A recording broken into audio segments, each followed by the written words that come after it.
আসসালামু আলাইকুম প্রিয় নবম শ্রেণীর শিক্ষার্থীরা, তোমাদের বার্ষিক পরীক্ষার যে প্রশ্নটি বোর্ড থেকে দেওয়া হয়েছে সেই প্রশ্ন এবং সেই প্রশ্নের উত্তরগুলো দেখব এবং তোমাদের প্রশ্নের যে মানবন্টনটি সেটাও দেখব।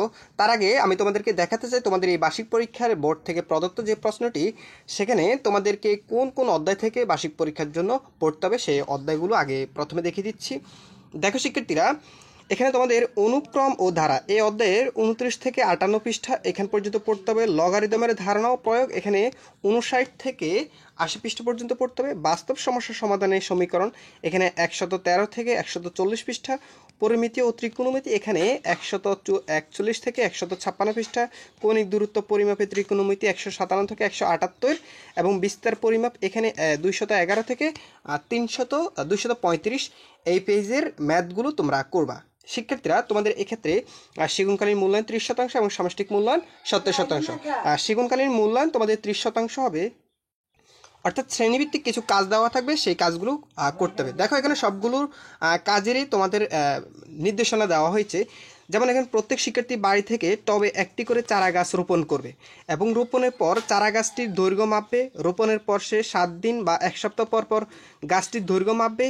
এভাবে 4 সপ্তাহ মাপার পর পর্যাপ্ত দৈর্ঘ্যগুলো দিয়ে একটি অনুক্রম প্রয়োজন কাছাকাছি মান নিয়ে তৈরি করবে। গাছটি 12 সপ্তাহ পর কতটুকু বড় হলো অনুক্রমের সূত্র ব্যবহার করে তা নির্ণয় করতে হবে।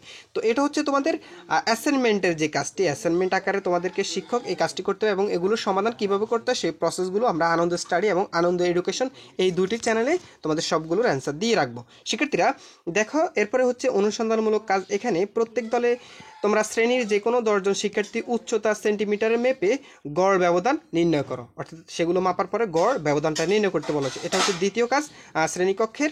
এরপর শ্রেণীকক্ষে আরেকটা কাজ রয়েছে তোমাদের একক কাজ, দলগত কাজ। এগুলো তোমাদের পাঠ্য বই থেকে অর্থাৎ 148 পৃষ্ঠার যে একক কাজগুলো রয়েছে সেখান থেকে তোমাদেরকে শিক্ষক সেগুলো করতে দিবে।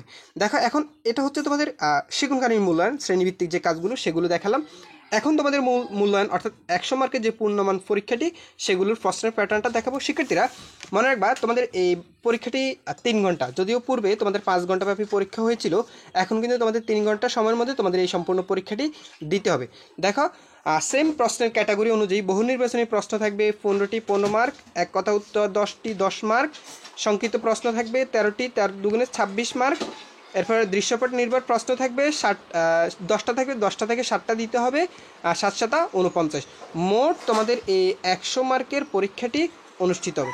শিক্ষার্থীরা এরপরে দেখো বোর্ড থেকে যে তোমাদের যে প্রশ্নটি দেওয়া হয়েছে আমি সেটি তোমাদেরকে দেখাচ্ছি। প্রথমে তোমাদেরকে এখানে যে এমসিকিউগুলো অর্থাৎ 15টি এমসিকিউ, সেই এমসিকিউগুলোর অ্যান্সার করতে হবে। শিক্ষার্থীরা এই এমসিকিউগুলো কীভাবে অ্যান্সার করতে হয় সেই ক্লাসগুলো আমরা আনন্দ স্টাডি এবং আনন্দ এডুকেশন এই দুটি চ্যানেলে তোমাদের ক্লাসগুলো দেবো। শিক্ষার্থীরা তোমাদের সবার প্রতি একটা রিকোয়েস্ট থাকবে, প্লিজ তোমরা আনন্দ স্টাডি এবং আনন্দ এডুকেশন এই দুটি চ্যানেল অবশ্যই সাবস্ক্রাইব করে রাখবা আর এই ভিডিওতে অবশ্যই একটা লাইক করে দিবা।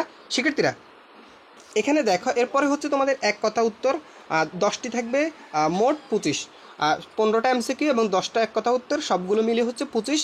এরপরে খ বিভাগে হচ্ছে তোমাদের সংক্ষিপ্ত প্রশ্ন থাকবে, সংক্ষিপ্ত প্রশ্ন থাকবে, সেই প্রশ্নগুলো অ্যান্সার করতে একটাতে 2 করে 13টা লিখতে হবে, 26 মার্ক। তো এখানে অ্যান্সারগুলো কীভাবে করতে হয় সেগুলো দেখাবো। আমি জাস্ট এখন প্রশ্নটা দেখিয়ে দিচ্ছি বোর্ড থেকে দেওয়া যে প্রশ্নটি।